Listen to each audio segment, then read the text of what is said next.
Hello and welcome back to the Inside Out Healing Conversations. And as you can see, we're growing. Welcome to the conversation, Dr. Lenahan. Yes. Nice to see you again, Dr. P. Thank you, Dr. A. So thanks for tuning in again. And this is the third part of a 4-part series where we are answering the most common questions we hear in our chiropractic practice. And we've got some really good ones today. So let's jump right in.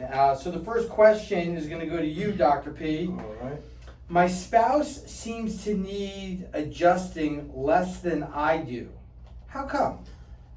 Well, it's easy. You just get a new spouse. Oh, okay. And there it is, all right? It's good. Well, if that's not an option. It's not an option, All right. yes. So that's not an option on there. And it has to do, again, as we always talk about, with subluxation and the nervous system, right? We're all exposed to physical stress, chemical stress, emotional stress on a daily basis, the different traumas we've had in our lives, and it's going to affect each person's nervous system differently.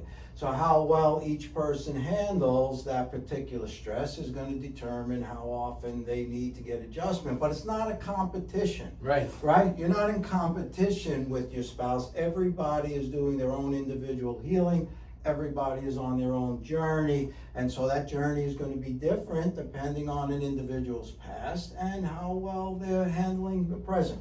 And so that's really the answer on that, is to just stay focused on your own healing, stay centered with that, let your spouse do his or her healing, and everything works out fine. Yeah, and I think the most beautiful thing about spouses being under care together is Absolutely. they're creating health and activity levels and quality of life together. Yeah. We've seen too many couples where we have one of the two in our practice, and as the years go by, we start to see a separation between the health status of the patient and their lover. Right. And in extreme examples, we've even seen patients become caregivers for their spouse, and they wish their spouse would just enter into care. Sure. And we'll talk about, if you have what I call a reluctant spouse at home, how it'll be easy for you to introduce chiropractic care to them in our office or an office like ours. Because it amplifies the energy, right? Both people are healing. It's like a dance. If one person starts a different step, the other person has to go along, otherwise the whole thing falls apart. And it's the same thing with healing. How does just one person, that's why we have family practice, because how does just one person heal? The whole dynamic has to shift in a family, and that's a lot of what happens with the adjusting. Yeah, that's what I was going to say. Our healthiest patients are families. When we get the whole family under care, the parents are setting a good example for their kids and showing what it's like to live a healthy subluxation-free lifestyle. And then the kids just respond so well to chiropractic care, and you see them being like the most alert but calm babies I ever saw were the ones under chiropractic care. That's going to be a good segue to a question that's coming up. Thank you, Dr. Renee. Yeah, and I guess it's also like, imagine like you're at your dinner table and two people are eating salmon and veggies and a salad, and the other person is eating fast food and fries and hamburgers, and you did that day after day after day after day, there's going to be a health gap. Absolutely. And so chiropractic's no different. When some are getting it and some aren't. So good answer. I think that's clear. Let's move on. The next question is for you, Dr. Lenahan. Even though I keep my appointments and get adjusted regularly, my spine still, quote unquote, goes out once in a while. Why is that?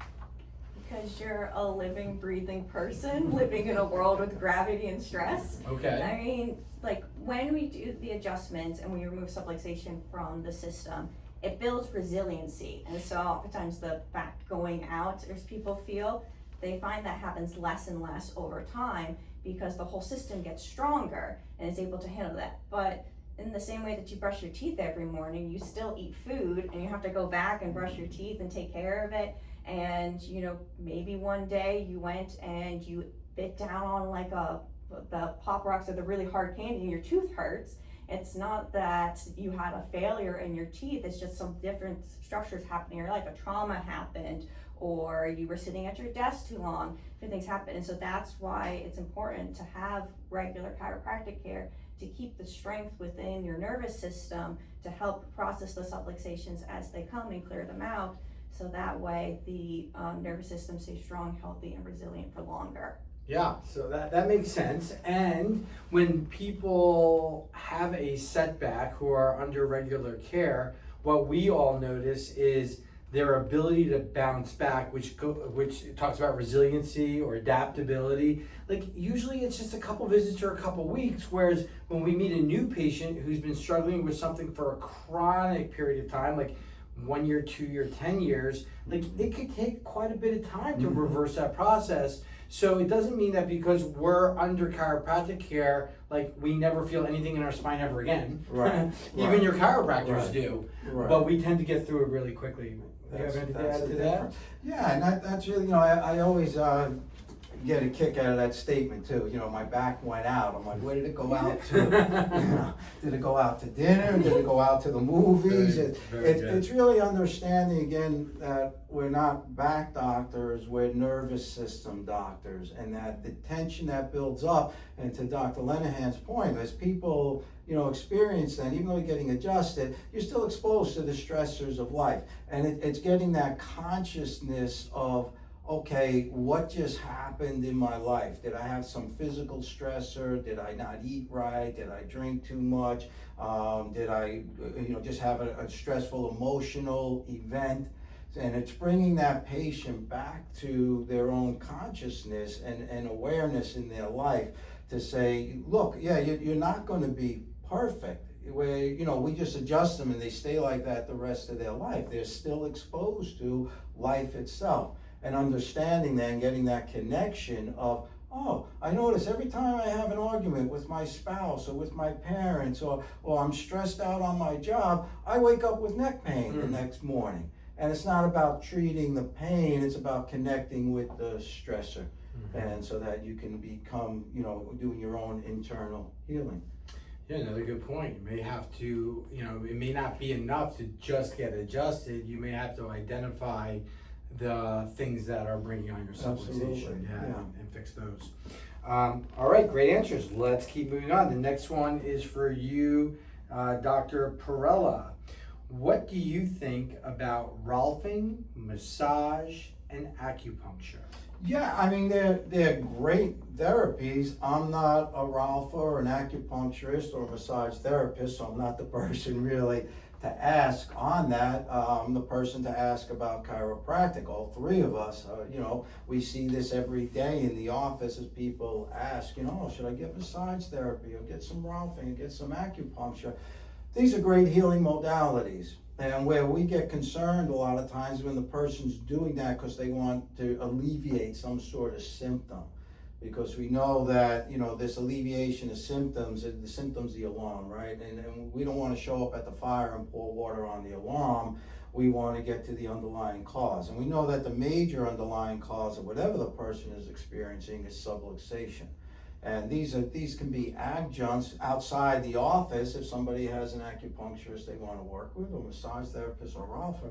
But we know that if they're not getting clear subluxation, if they're not getting that stress cleared out of the nervous system, then these other modalities really don't have the desired effect. It's always getting back to that central nervous system, the brain, the spinal cord. But the best thing for a patient to do is go and seek out a Rolfer, massage therapist, or acupuncturist. If you want great chiropractic, then that's us. Yeah, and where I get nervous is when a patient feels that, well, if I'm doing massage, Rolfing, or acupuncture, then I don't need chiropractic. That's that's handling my needs. And that's like saying, well, if I have a dentist, I don't need a gynecologist. Like, it's just like one thing does nothing to do with another. They're two totally different professions that work on two totally different systems. Those, the acupuncturists work on the meridians, the energy systems of the body.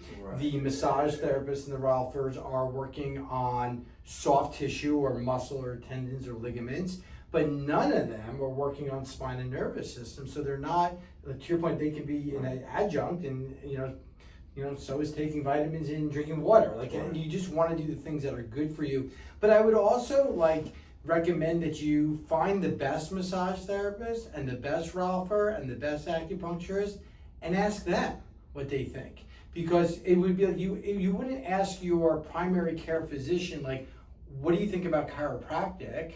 Like, they don't have any training in chiropractic, and we don't have any training in acupuncture. So, like, why don't you just go right to the expert, right to the source, and ask them? Yeah, I think that's the best thing to do. I think, and then also being careful where people ask, what do you think? You mean, so if I say, oh, don't do that, Right. You're not going to do it, you have to get in touch with your own body and what's working. I mean, I've done acupuncture, I've done massage, done raw, they're great. And I've been getting adjusted since I was 14 as well, because that's the center point. And it's really understanding that, for us, the chiropractic and the subluxation, that has to be released. And, these other therapies are great. I love them. They're wonderful. Yeah. But I'm not the expert on any of them.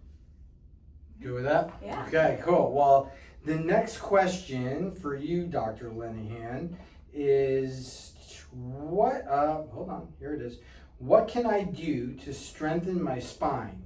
Yoga, Pilates, exercises? What do you think? Yeah, well, this kind of relates back to the rolfing, massage, acupuncture as all being adjuncts, and exercise and doing yoga and Pilates. All of that is really great and amazing for your overall health and can help strengthen your spine, but none of it is a replacement for getting adjusting, and it can remove subluxation from your spine. You can do all yoga in the world, but if subluxation is in your nervous system, then there's not a specific pose that's going to release that subluxation. And so there's, different core exercises that we recommend in general to patients. And I always look at the curvatures patients have and give them exercises to help support certain curvatures based off of their x-rays. But that goes patient to patient on specific recommendations. And then at the end of the day, exercise, Pilates, all these different things you can do help with your care, but it's not a replacement for your care. Yeah.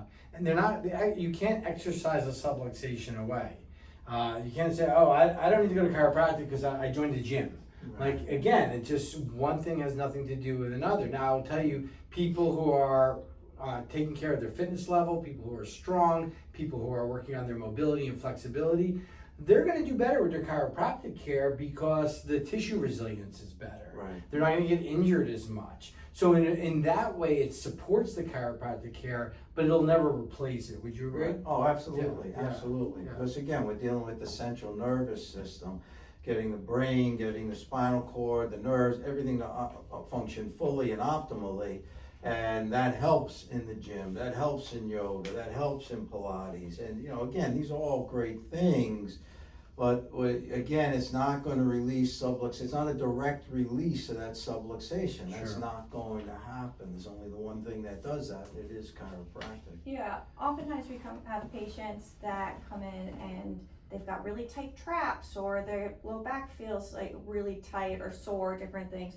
And they've tried a bunch of different things. They've gone to the gym to get stronger. They've done the stretches or the massage, and it only provides temporary relief, and that's because they're not addressing the underlying cause that people outside of chiropractors haven't looked for. They haven't found that subluxation, and it's through the process of clearing subluxation that they then find longer relief and more function. Ultimately, that's the important thing, is how are you able to show up in your life and function, which then going back to the gym, doing the other things that they want to do gets better.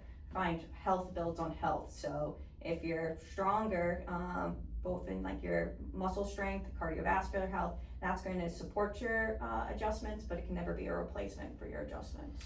Yeah, and I guess the great example of that is professional athletes. They all have chiropractors for not for injury relief, for performance purposes, but it's not like because they're high level athletes they don't need chiropractic. High level athletes all use chiropractic for performance and recovery. Absolutely, absolutely. Yeah. And I think it gets to the concept again of how many people are trying to fix themselves, right? And there's nothing to fix here. Like yoga, right, is not about stretching. It's about unlocking the mind so the body can get released or unlock itself. Right, and so that's a different concept. That's a 180-degree shift from what most things are. Like even inherent in the question, how do I do things to keep my spine straight, or how do I do to keep strong, or how do I do? It's not about that. It's about understanding everybody has their internal healing to do. And what we're doing with the adjusting is opening that up so the person can experience that. And that's a whole, again, that's a 180-degree mind shift in order to allow that to happen. How many times do we tell the patient, just lie on the table, let it happen. Open up to the healing experience. Allow yourself to heal. Because sometimes when we're wanting to be fixed or wanting that symptom to go away, we're actually blocking our healing, because that becomes the focus. And how can you heal if you're focusing on that symptom? It's about letting go. Yeah. Right? Yeah. Yeah, and all three of us exercise on a regular basis, have different things, and even when we're not symptomatic, we still all adjust each other on a regular basis, because it's important to keep our nervous systems clear and live a subluxation free life. And you notice a difference before and afterwards. So exercise, I mean, I love yoga and I'm a runner. I know that you do your Qigong, Dr. P, and so yeah, all of these are supportive, but they're not replacements for chiropractic. No, yeah, you're up about 4 o'clock every morning exercising, right? I'm So up. you're up, but it is, we know that, but that centerpiece is, why wouldn't you wanna function optimally, right? If you had a choice, if someone said to me, all right, Jay, you got 2 doors, here's the lecture on heaven, here's heaven. I don't want to be standing at the lecture door. I'm going to walk through the heaven door. And it's the same thing with the adjusting, right? Do you want to open up to a greater life, or do you just want your neck pain to go away? Which one would you really rather have? You know, there was a patient in this morning, and she's 56 years old, and she's been a patient here for 16, 17, 18 years. And she said she went to the beach with 2 of her friends who are around the same age, and they were in the surf up to their knees, and the other 2 friends just kept getting knocked over. Right. And she said, well, why don't we just take a little step back? And she said to me, it's so sad because we all get this body and they're not able to enjoy their life to the extent that they could be because of the way they haven't taken care of themselves. And I think that's what this is all about. Instead of like thinking about, I'm doing this care or I'm doing these exercises to fix a diagnosis or condition, I'm doing these exercises and I'm doing this care so that I can experience my life, like my short life, the little bit of time that I'm here on this planet. Like I want to be able to experience all of it. And when you approach your exercise and your chiropractic and your mindset and your sleep as all tools so that you can better experience this thing that we all call life through our nervous system, everything will change for you. That's the paradigm shift. We don't eat a salad to cure blood pressure. We eat a salad to nourish our body so it can do what it's supposed to do. We don't get an adjustment to cure blood pressure. We do an adjustment to free the nervous system so it can do what it's meant to do. Same with exercise, same with prayer, same with love. Right. Yeah. Yeah, it's consciousness, right? It's consciousness, and unfortunately, we're all raised in a system that separates us out from our own consciousness, where we literally become unconscious of what our body is doing, why it's doing it, right? We've said often the pain, the symptom is the friend, not the enemy. That's a 180-degree shift again. Because why? It's bringing you attention to something that's going on, right? We'll tell patients, they'll come in and say, my neck is killing me. It's like, no, we're going to shift that. You're killing your neck.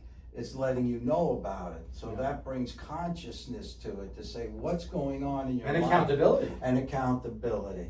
Right, this is an active thing. We've talked about this, that this is active. It's not passive. We just lie on the table and things just happen. You have to have an active role in your own healing. And why wouldn't you? Yeah. Again, right? Why would you just be passive, waiting for something to happen, and really in anything in life, but especially in your own healing? It's taking up your own journey, your own course of healing, and just doing it. All right. Next question. You got one for me? All right, so this is you, Dr. A. You are up now. At what age can a child get their first adjustment? Well, technically the child's getting their first adjustment when the pregnant mama is getting adjusted. There it is. And I always say it's 2 for 1. I'm adjusting 2 nervous systems. In fact, we have a new patient coming in this afternoon who's pregnant, who we've taken care of through different pregnancies.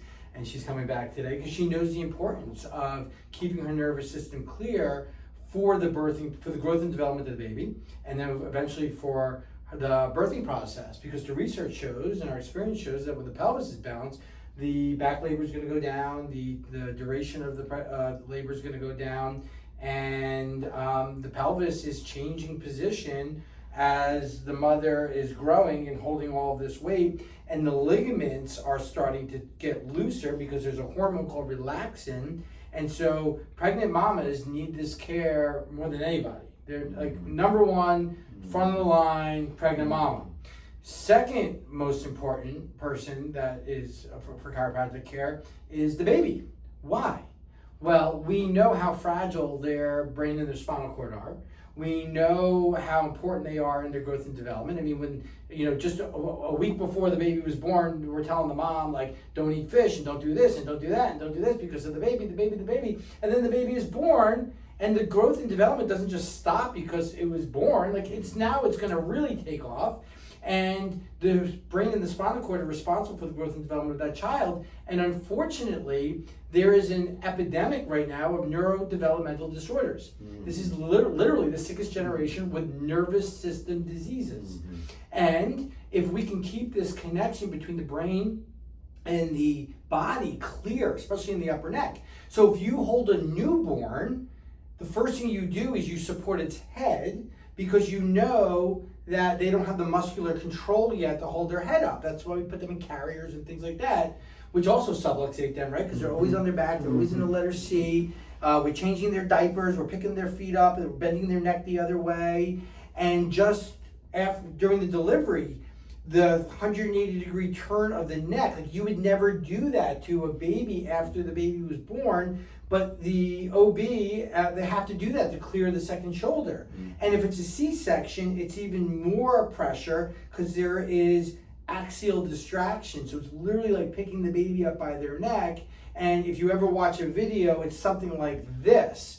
And so the first misalignment or subluxation for us all was when we were born. Mm-hmm. So the best time to check a baby.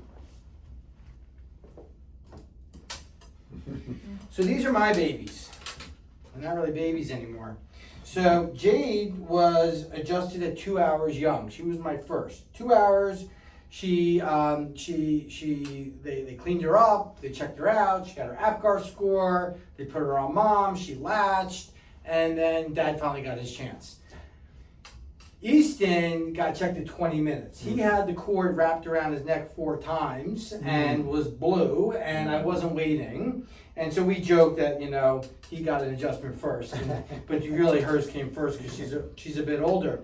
So, and then as the children go through the different stages of development, like their nervous system has windows of when it can learn gross motor skills, and then fine motor skills, and language, and then those windows close. And so we want to make sure that the brain and the spinal cord are clear of subluxation interference through all those stages of development. And if you're concerned about safety, the upper cervical work that we do on infants and babies, it's just so gentle, it's light touch. The only population that we're concerned about safety with chiropractic is the elderly population who may have osteoporosis and brittle bones. But the babies and the children, they're like Gumby. Like, they're just so resilient. I would actually say it's not safe to not take care of them. It's not safe to not take care of them. That's a triple negative. It's dangerous to not check a baby for subluxation and allow them to live with pressure in their nervous system. And we see it because a lot of times we don't see the kids. Like, we had a new patient this morning who's 14. He's got his first adjustment of 14. He's got allergies, anxiety, ADHD, cracks his neck pain, and headaches. Like, why would we wait till they're that subluxated for 14 years and then take them? That's like saying, I'm going to wait until their teeth hurt and then I'll take them to a dentist. So when's the best time to adjust or check a child? As soon as possible. Absolutely. And that's the answer. That was a good one. That was a good one. Truth. Definitely. Truth bomb. Definitely. All right. Next question. How can I refer? Oh, that's an easy one. So we want to make it easy for people to find chiropractic. And unfortunately, for some people, they don't understand chiropractic, or they think it's something that it's not. They think, well, I don't have back or neck pain, I don't need a chiropractor. Or I've seen those videos on YouTube and on Facebook where people are getting pulled with straps. And so unfortunately, there may be a negative connotation out there. And when I graduated school, I made a decision that I wanted to improve the public's perception of chiropractic and raise the standard of chiropractic care. And I've been working tirelessly, we've all been working tirelessly towards that goal. So there's a few easy ways. Our website's incredible. Go to getwellnj.com. There are patient testimonials where people can relate to patients and their experiences. There are explanation videos of who we are, what we do, tours of our office. There are past lectures of mine. You can go to our YouTube channel, Upper Cervical Chiropractic of Monmouth. This is probably what you're watching the video on, and share that link with people. There are all of our inside out conversations. There are past public lectures that we've done, the testimonials. One of the greatest ways to refer someone or introduce them to our care is bring them with you. Bring them into your appointment. Let them watch you get adjusted and watch their mouth drop to the ground when they see how different upper cervical care is from traditional chiropractic. When they see how specific it is, how measurable it is, how gentle it is, they usually go, that's it? I can do that. Because they may be scared or skeptical. Those are the two big ones. And then they meet us and they feel, okay, I'm comfortable now. I can do this. Let's schedule a consultation. And that's the other thing. There's never a fee to schedule a consultation and sit down with one of our doctors and discuss their health needs. So there's no fee to have a conversation. If there's x-rays and MRIs that you want reviewed, we review them. Where in the healthcare system can you sit down with a licensed provider and not pay a consultation fee? Here, this year. Why? Because we want to make it easy for our people to access. So if you have a reluctant spouse, bring them to the appointment. We have literature, we have books, we have websites, we have videos. There's no shortage of, they should never say, well, I don't know what it is. And all you gotta do is text them a link. Hey, watch this video. Or, hey, join me next Wednesday, 10 o'clock. I want you to meet my doctor and see how I get adjusted. So I think those are some of the easy ways to refer. Yeah, did I miss anything? I don't think so. I think you had them all. I'm at farmers markets during the Dr. summer, Lenahan's at so farmers come talk markets. with me. Yep. Yeah, so Absolutely. we have a community outreach program where we go out into the community in the form of organizations, talks, or screenings like at health fairs, farmers markets, golf shows. And we outreach all the time because we know that this is a mission, and if we don't do that, there are people walking through their lives, they'll never find out about care in this office. Yeah.